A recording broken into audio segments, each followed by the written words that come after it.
Bueno, hola, ¿cómo están? Continuamos con el texto de Romero, el empate, ¿sí? La idea sería, nosotros quedamos en la diapositiva 5, vinculado a la etapa posperonista. Ya había una serie de preguntas para que vayan haciendo.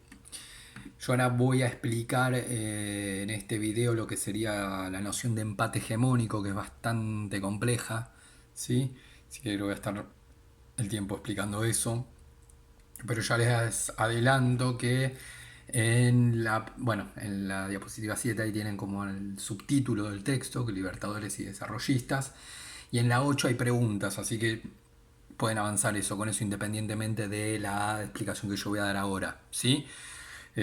Así que eso ya lo pueden hacer, es decir, las actividades, además de las que ya dije, de la página, de la diapositiva número 8. Hay unas preguntas, eso se hace con el texto y hay una para reflexionar. La 3, ¿sí? 3 4 me parece. Son 4 preguntas, bueno, eso es acá o del texto o hay una pregunta un poco de reflexión, ¿sí? Eh, Bien, yo voy con la definición de empate. Dije que el texto ahí digamos, hace mención, de hecho el capítulo se llama El empate, ¿sí? Hace mención a lo que yo voy a explicar ahora, pero no hay como una definición conceptual de qué sería el empate, ¿sí? Eh, Bien, entonces yo agregué esta definición que es verdad que no está en el texto, así como ustedes la ven ahí.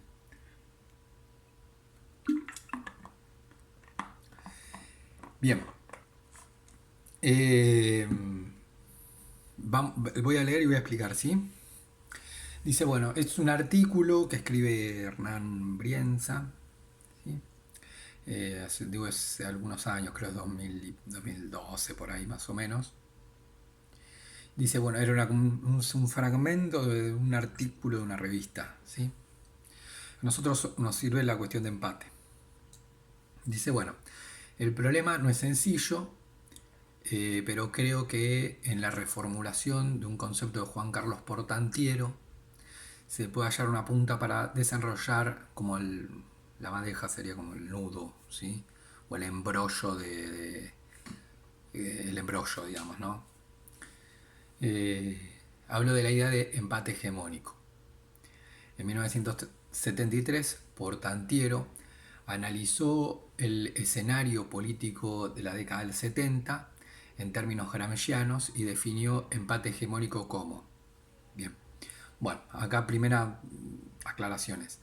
Hegemonía es un concepto de Gramsci, ¿sí? Un marxista italiano eh, que digamos, estaba de acuerdo obviamente con muchos de los planteos de Marx, pero fue muy conocido por el hecho de que le agregó conceptualmente algunas, hizo como, introdujo algunos elementos a la teoría de Marx, ¿se acuerdan de los modos de producción, de la lucha de clases, de la toma del poder? Bueno, todo eso que Marx había escrito, Gramsci estaba de acuerdo con eso, pero le incorporó algunas cuestiones, ¿sí? Eh, Nada, fue marxista en la época de Mussolini, así que imagínense que no fue bueno. De hecho, terminó, es increíble la historia de él porque se suicida en la cárcel, un régimen fascista el régimen fascista lo encarceló y bueno, medio se trastornó creo que se suicidó en la cárcel, pero lo loco es que, además de toda esta vida trágica, es que él escribe toda su teoría encerrado en la cárcel. Eh, bueno, nada, fue un intelectual que encima en Argentina tiene mucha influencia, muchísima, sí, Gramsci. Eh, es un intelectual muy conocido, sí.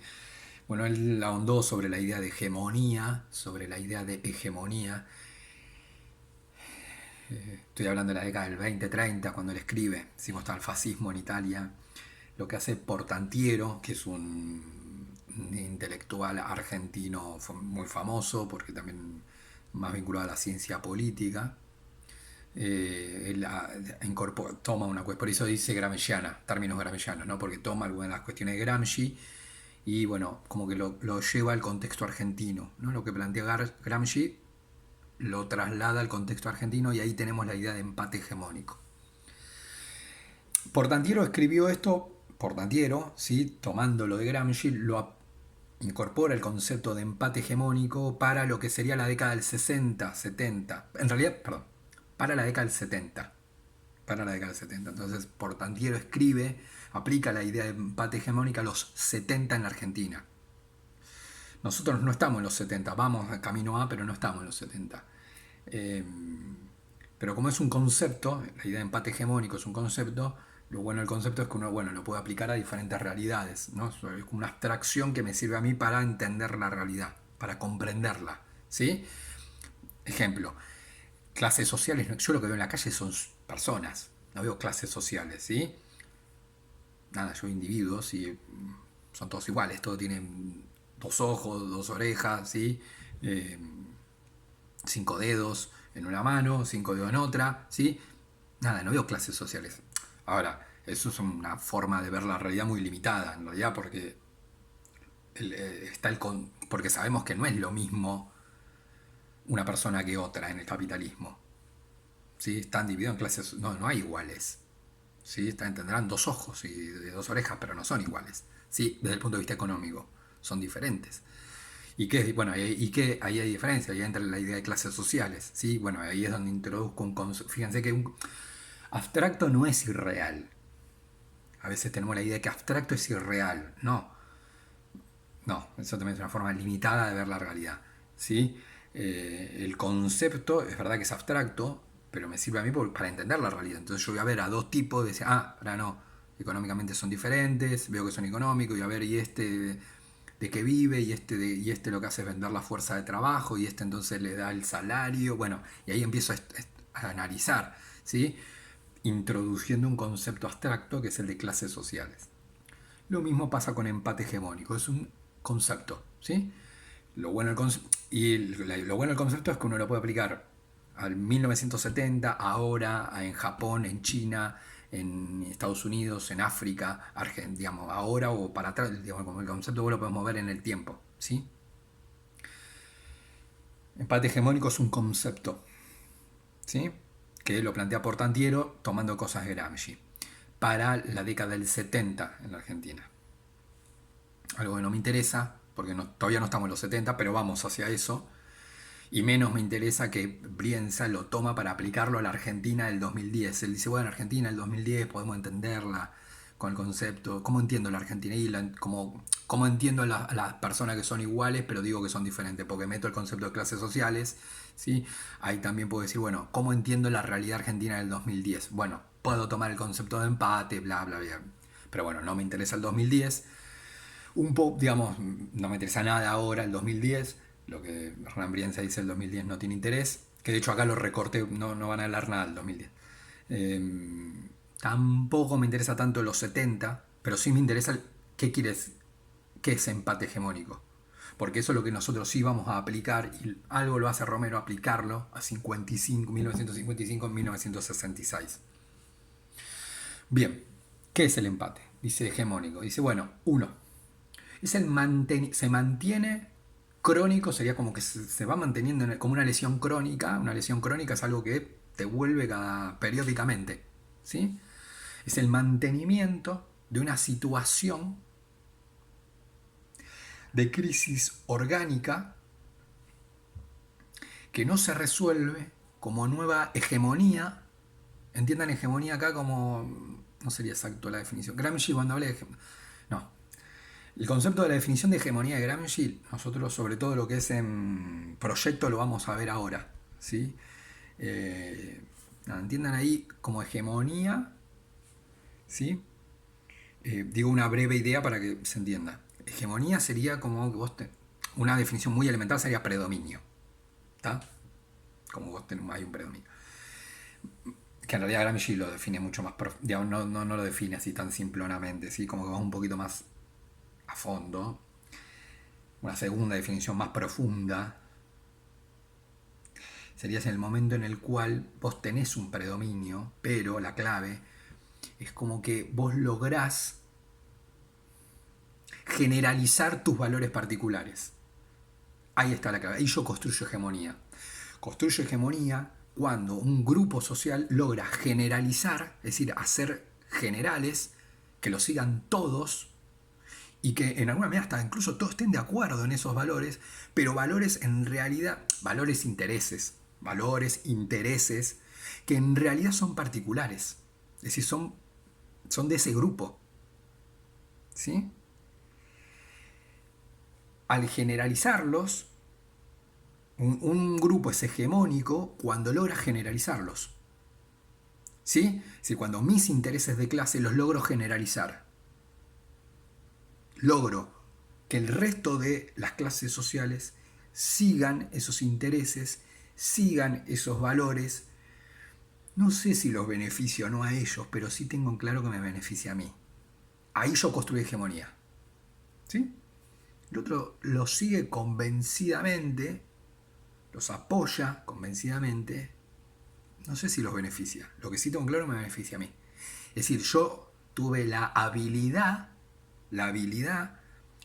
política de poder lograr generalizar esos intereses y esos valores, ¿sí?, que me beneficiaban a mí. Pero los transformé en algo general. ¿Sí?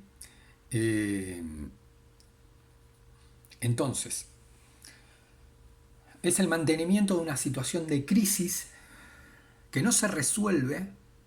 Yo tengo una crisis que no se resuelve, por eso es crónica, se mantiene. Es una crisis, no es que, bueno, se resolvió o no. Es como que no se logra resolver esa crisis. No se resuelve ni por un lado ni por el otro. ¿Qué sería por un lado? Y por eso se mantiene la crisis. No se resuelve. Por un lado, no se resuelve, no estoy diciendo que se resuelve, sino que no se resuelve por un lado. ¿Cuál podría ser un posible lado de resolución de esa crisis? Que el sector capitalista, fracción capitalista, un sector del capitalista logra construir hegemonía. ¿Sí? Yo tengo una situación de crisis, ¿sí?, y esa situación de crisis no se resuelve porque el sector capitalista no es capaz de construir hegemonía. Pero tampoco se resuelve por el otro lado, que es, ¿sí?, que los sectores populares logran generalizar sus valores. Entonces ahí vos tenés una situación, fíjate, ahí se va a entender un poquito la idea de mantenimiento de la crisis, porque vos tenés un momento, una sociedad en la cual los sectores capitalistas no logran imponer sus intereses y valores, generalizarlos. Claro, los tienen ellos, y ellos sí los tienen claro. Bueno, nuestros intereses y valores son estos, pero no los logro generalizar, pero los sectores populares tampoco. Entonces eso vuelve a un país en ese momento en una situación como de crisis, como de fuerte inestabilidad que no se resuelve socialmente. No se resuelve socialmente. Vos la tenés como una crisis que está ahí y no se resuelve ni una forma de resolución podría ser, bueno, en esa situación como de crisis el sector capitalista logra construir hegemonía. Eso no pasa. Voy por el otro lado. Los sectores populares logran imponer sus intereses y son generalizables. Tampoco. Entonces se mantiene esa situación de inestabilidad, de crisis. La otra característica importante tiene que ver con el predominio. Bueno, ¿qué pasa entonces en el país? Hay un predominio de soluciones de compromiso de las fuerzas intermedias, que no representan, en consecuencia, no representan a largo plazo los intereses de ninguna de las clases polares del nudo estructural. ¿Sí? Lo vamos a ir explicando, no se suiciden. Además está lloviendo, cuarentena y todo lo que nos pasa. Pero bien, lo vamos a solucionar, ¿sí? Dice, bueno, ¿qué pasa en ese país? Donde hay como una inestabilidad política, porque nosotros se acuerdan que vimos, ya esto lo hemos explicado y ya supongo que lo saben, las fuerzas políticas representan a sectores sociales. Obviamente lo ocupan personas, ¿sí? Pero sobre todo son la traducción de fuerzas sociales, ¿sí? Después está uno que se le ocurre la idea y funde el partido y le pone un color y un escudito y hace un acto, pero en realidad las fuerzas políticas nosotros, o por lo menos el enfoque que se tiene desde la materia, es que en realidad representan a sectores sociales. Después obviamente uno podría asociar al partido a tales figuras, pero bueno, las figuras pasan en realidad. ¿Sí? Nacen, viven y se mueren, o se cambian de partido, o dejan la política, ¿sí? o se mueren, y bueno, los partidos sí, pues en realidad las fuerzas, hay más que representar una persona, representan las fuerzas sociales. Ahora, el problema que tengo es que como hay una situación de empate, hay una situación de crisis, la cual dijimos, hay una crisis en la cual los sectores capitalistas no se logran imponer, los sectores populares tampoco. Consecuentemente, fíjense que es difícil, pero va saliendo, como lógicamente. ¿Qué pasa lógicamente? Las fuerzas políticas que representan a esos sectores capitalistas o a esos sectores populares no logran imponerse. Entonces dice, ¿ahí qué queda? Y no me queda, dice fuerzas polares en el sentido de polo norte, polo sur, como extremos. ¿Sí? Ni capitalistas ni sectores populares. Entonces, ¿qué tengo? Y fuerzas intermedias. Fuerzas intermedias dice que se hacen cargo, porque el país, alguien tiene que tomar decisiones políticas y económicas, ¿sí? Me refiero como a gobierno, pero no es la fuerza política de los sectores dominantes, no es la fuerza política de los sectores populares, entonces es una fuerza intermedia que en realidad no representa a nadie, en el sentido de tener poco sustento social, poco sustento social, es una fuerza intermedia que ni una cosa ni la otra, gobierna porque alguien tiene que gobernar, ¿sí? Entonces dice hay un predominio de soluciones de compromiso, esto de que alguien tiene que gobernar, ¿sí? Con fuerzas intermedias. Esas fuerzas políticas no representan a ninguno de las clases polares.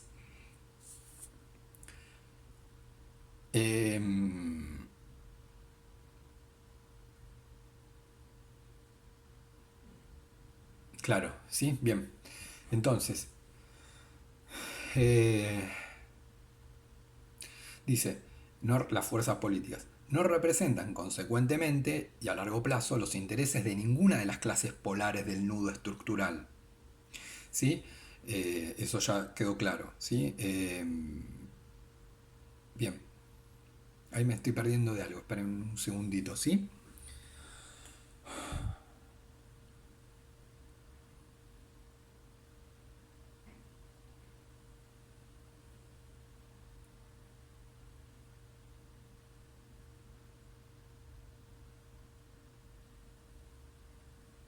Claro, sí. Está. Perdón, me había perdido. Dice, predominio de soluciones de compromiso en las que fuerzas intermedias, si quieren fuerzas políticas, ¿sí? Que no representan consecuentemente y a largo plazo los intereses de ninguna de las clases polares del nudo, ocupan el escenario de la política como alternativas principales, y ocupan el escenario de la política, ¿sí? Porque alguien tiene que gobernar, entonces ocupan un rol político, ¿sí? Digo, algún cargo de decisión, ¿sí? Política, lo ocupan. Dice, aún, está hablando de las fuerzas políticas, aun cuando su constitución sea residual y su contenido heterogéneo, inexpresivo, si no logra, no expresa, esa fuerza política no expresa, dice, no expresa ninguna, su contenido heterogéneo, inexpresivo, de las nuevas contradicciones generadas por el desarrollo del capitalismo monopolista dependiente en la Argentina. ¿Sí? Es decir, es una fuerza que no representa, ¿sí?, a ninguna de las clases polares. En el sentido, en esa última frase compleja, dice nuevas contradicciones generadas por. Dice, bueno, nuevas contradicciones en el sentido que, claro, la Argentina ya no era la Argentina del MAE. Pensemos en términos históricos, por eso es importante lo de cuarto. Siempre eso más o menos, y teniendo en la cabeza, son años acumulativos, cuarto, quinto, sexto, ¿sí? Claro, dice, bueno, obviamente, yo qué sé, en el modelo aeroportuario cuando tenías fuerte el conflicto entre obreros y capitalistas industriales, bueno, Argentina no era eso. A partir del 30 algo ya, muy poquito, casi nada, pero comienza a ver, en el 40 un poquitito más, y ya estoy en el 50. Es decir, donde ya ahí veo un sector obrero, que no es el de 1910, y un capitalista industrial que no es el mismo de 1910. O sea, ahí hay como una nueva contradicción, ¿no?, de la Argentina. Como la Argentina ahí lleva como una nueva conflictividad, ¿sí?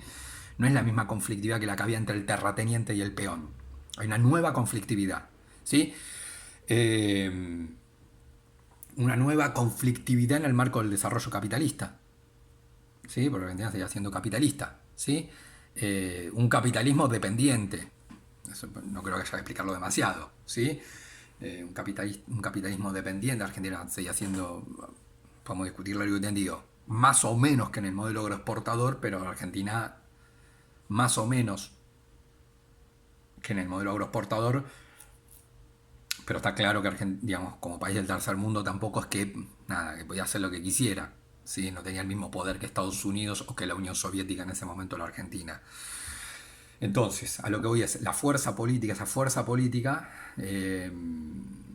intermedia, no representa profundamente a ninguna de las clases sociales polares, ¿sí? Ni representa ni al obrero industrial. Por eso habla de la nueva conflictividad, las nuevas contradicciones. No representa al obrero, no representa al capitalista industrial. Entonces, dice, con estos alcances tendría sentido una definición, decía Portantiero, de la situación de hoy. Él estaba escribiendo Portantiero en el 73, ¿sí? Brienza lo retoma, ¿sí? En el plano político social como de empate. Acá nos metemos más a fondo. Es decir, dado 1 y dado 2, ¿sí? Saco esta conclusión. El empate, dice, es la situación en la cual cada uno de los grupos o clases sociales tiene suficiente energía para dejar sin efecto sería vetar, los proyectos elaborados por los otros. Si tiene la capacidad y tiene la fuerza de poder frenar un proyecto económico, un proyecto político del otro grupo. Yo lo puedo lograr frenar. Pero ninguno logra reunir las fuerzas. Ahí digo que no construye hegemonía, porque en realidad yo necesito generalizar. Dije, hegemonía es la generalización de mis intereses particulares. Si yo no logro reunir las fuerzas necesarias para dirigir el país como le agradaría, es decir, si yo tengo la fuerza para bloquear el proyecto del otro, pero no para imponerme y generalizar mis valores. Y así, una vez que yo generalicé, construí hegemonía, dirijo el país como, obviamente, como para eso construyo hegemonía, para dirigirlo de acuerdo a mis intereses. Pero ninguno logra reunir las fuerzas necesarias para dirigir al país como le agradaría. Ahí está el nudo de la cuestión de empate. ¿Sí? Ya se ve muy claro en uno, incorporamos los dos, pero ahí me va cerrando la noción de empate, que se mantiene a lo largo, digamos, es una crisis que genera una inestabilidad, porque decir, bueno, el país ahí está como que no va por un lado, en realidad va por un lado, pero a los 2 años va para otro y a los 6 meses se impone, es decir, porque cada uno tiene la fuerza para frenar el proyecto del otro, pero no para construir una hegemonía y dirigir el país como le agradaría. Entonces ahí vos tenés un empate, no logran imponerse, ¿no? Es como un conflicto en el cual no hay resolución. Piensen como un conflicto en el cual los dos tienen energías para frenar al otro, pero no para lograr avanzar sobre el otro.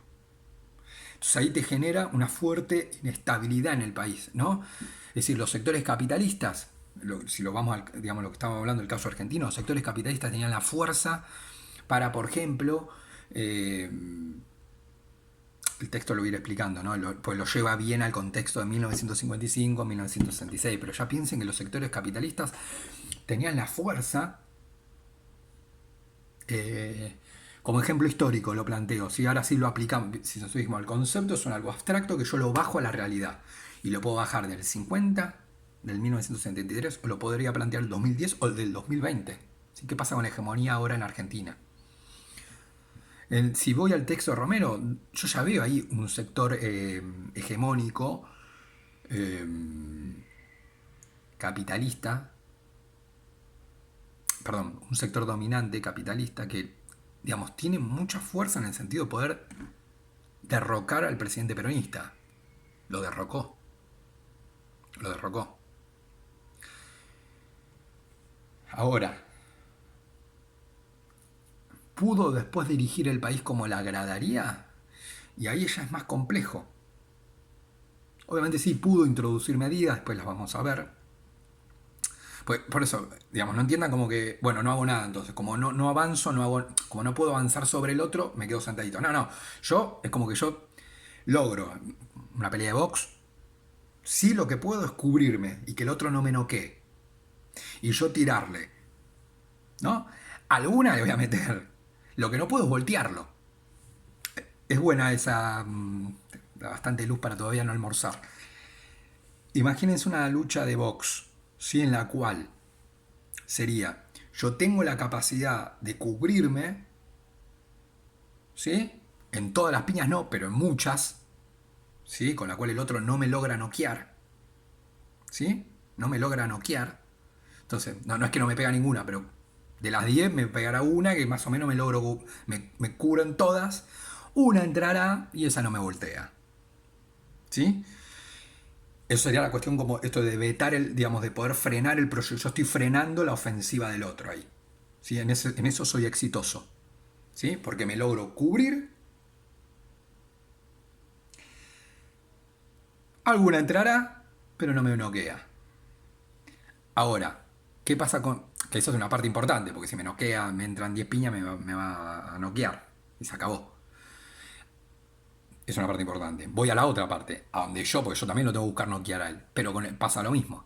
Yo al otro le tiro 10 piñas, se cubre bien, y entra una que no lo logro bloquear. ¿Cuál es el resultado de esa pelea? Y que pueden estar años. Porque si los dos van a estar así, hasta que alguno no logre imponerse, es una pelea casi que va a durar eternamente. La única manera de terminar con esa pelea es que uno se imponga sobre el otro. Que ahí es donde tenemos la noción de hegemonía. Uno logra imponerse sobre el otro. Es decir, en algún momento que alguno, nada, le encuentre la vuelta y obviamente no solo se cubra bien, es decir, no solo se cubra bien, sino que avanza sobre el otro y lo termina noqueando. ¿Sí? No practiquen esto en sus casas. Algo así pasa con las clases sociales. Es decir, en ese 55-66, ¿sí? Obviamente entonces los sectores capitalistas eran bastante exitosos en frenar el avance de los sectores populares. Alguna medida introducía, pero tampoco era, digamos, no lograban hacer todo lo que querían. Ahora, del lado de los sectores populares era lo mismo. Lograron frenar mucho avance capitalista, lograron frenarlo, pero tampoco podían dirigir al país como querían. Entonces, esto como decíamos, la pelea que va a durar eternamente. Bueno, entonces ahí la crisis no se resuelve por ninguno de los lados. Ni avance de los sectores capitalistas, ni avance de los sectores populares. Por eso dice, cada uno de los grupos tiene suficiente energía para vetar los proyectos elaborados de los otros, es decir, dejarlos sin efecto, pero ninguno logra reunir las fuerzas necesarias para dirigir como le agradaría obviamente al país. Nuestra hipótesis es que la raíz de esta situación se halla en que ninguna de las clases sociales que lideran los polos de la contradicción principal, ahí está la principal contradicción, capitalistas, monopolistas versus proletariado industrial, y que por ello son objetivamente dominantes en sus respectivos campos de alianza, ¿sí? Obviamente todos los trabajadores de Argentina son proletariado industrial, no, porque es un sector popular del campo. Probablemente el predominante es el proletariado industrial, ¿sí? Es decir, por eso dice, se halla en que ninguna de las clases sociales que lideran los polos de la contradicción principal y que son por ello objetivamente dominantes en sus respectivos campos de alianzas, ¿sí? Ha logrado transformarse en hegemónica de un bloque de fuerzas sociales. Es decir, que dice, la raíz del empate está en que está en esos dos últimos renglones, ¿sí? Y que por ello, objetivamente dominantes en sus respectivos campos de alianza, ha logrado transformarse en hegemónica de un bloque de fuerzas sociales, ¿sí? Es decir que esos grupos, me quedan 2 minutos, ¿sí?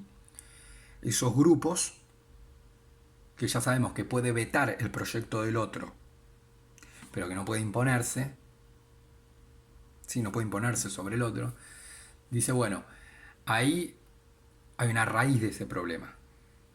¿Sí? Hay una raíz de ese problema. ¿Sí?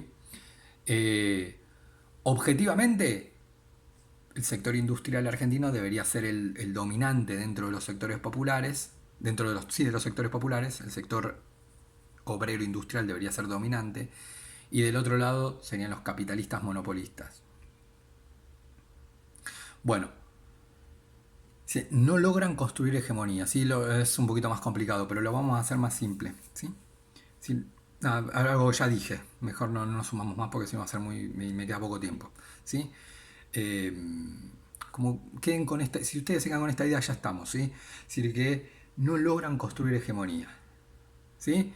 De un lado tengo los sectores populares, del otro lado tengo a las clases, al capitalista monopolista, ¿sí? De monopolio viene que monopolista, y no logran construir hegemonía. Entonces ahí yo tengo una situación como de crisis que se mantiene y no se puede como resolver.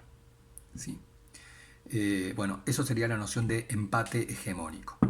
Bueno, espero que se encuentren bien, les mando un saludo y vayan haciendo las tareas, por favor. Muy posiblemente hagamos algún Zoom, pero va a ser algo más... nada, vamos a hacer algún Zoom, ¿sí? Les pido por favor, yo después de acá al martes voy a poner fecha, no es que de acá al martes va a ser el Zoom, de acá al martes vamos a poner fecha. Digo, para que se organicen y todo, me gustaría que estén todos, no importa si leyeron, no leyeron, si vieron, no vieron, que estén todos, ¿sí? Digo, para que se vayan difundiendo el mensaje, ¿sí? Cuando ponga día y hora, me gustaría que... Fíjense que no vamos a hacer muchos, la idea, la verdad, no es hacer muchos Zoom, porque no sé si les sirve, no es por mí. Yo, si les sirve a ustedes, saben que lo hacemos, ¿sí? No hay ningún problema. Sí o si tengo que hacerlo porque el colegio quiere que lo hagamos, lo voy a hacer, obviamente. Soy una persona pegada a las reglas, ¿sí? Como metodología, a mí creo que se está mejor, pero bueno, me puedo equivocar, ¿sí? Entonces, si alguno de ustedes me dice, mira, esto no nos está sirviendo, se ve, no hay ningún problema. Pero bueno, vamos a hacer algún Zoom, entonces, no, si es por mí, no tendría la idea de hacer demasiados. Pero bueno, ya me parece que alguno, por lo menos para vernos y ver en qué están, ¿sí? Me interesaría mucho, ¿sí? Entonces, si nos hacemos pocos, estaría bueno que estén todos. Deberían estar todos, ¿sí? Así que bueno. Bueno, les mando un saludo y espero que que se encuentren bien y que tengan un lindo fin de semana. Y la verdad que me gustaría compartir este año con ustedes, ya se lo dije la otra vez, pero bueno, es lo que nos tocó, ¿sí? Espero que se encuentren bien. Saludos.